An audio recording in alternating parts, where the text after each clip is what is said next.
Naomi Davidson, please. Carol Holden. Lorraine Baxter, please. Dr. Laura Murphy doesn't know what it means to stop. She helps run 2 different clinics, sees 69 patients and swaps scrubs for a suit in just one shift. Right, my name's Lauren. I'm one of the junior doctors in clinic. After 5 years in the job, that title doesn't quite seem to cover it. We're the people you'll see when you come in very unwell with a heart attack. We're the people who deliver your babies. We don't get breaks, we don't get lunch times, and that's just because we're so busy, because we're there providing care for our patients. And that's just how things are. We're routinely in early, we routinely finish late. Overtime involved in that? No, we never get paid for overtime. We're here for the patients, so we stay until the job is done. When Lauren goes on strike, consultant Hani Shuhaiba will be one of those doing his best to plug the gap. It won't be easy.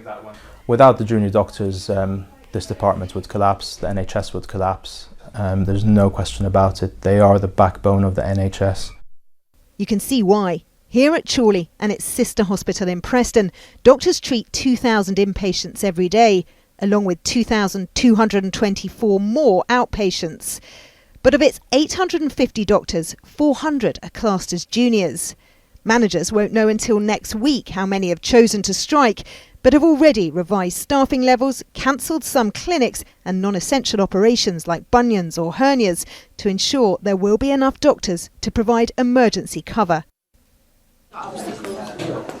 3 days of unprecedented disruption over contract changes the government insists must happen if the NHS is to provide the 24/7 service it promised at the last election. But right now, the first strike is just 12 days away. On December the 1st, for 24 hours from 8 a.m, junior doctors will only provide emergency care. That will be followed by a full walkout from the same time until 5 p.m. on both December the 8th and the 16th, when even emergency care will be withheld. When far fewer doctors walked out 3 years ago, the British Medical Association estimated a quarter of non-urgent patients were affected.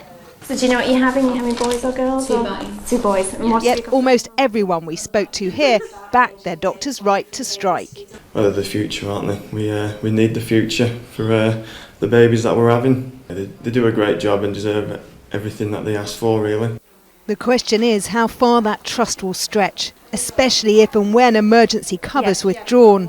Lauren's shift may be over, but what lies ahead could jeopardise her patient's safety, and that might change everyone's thinking. Rachel Younger, News at 10, Chorley.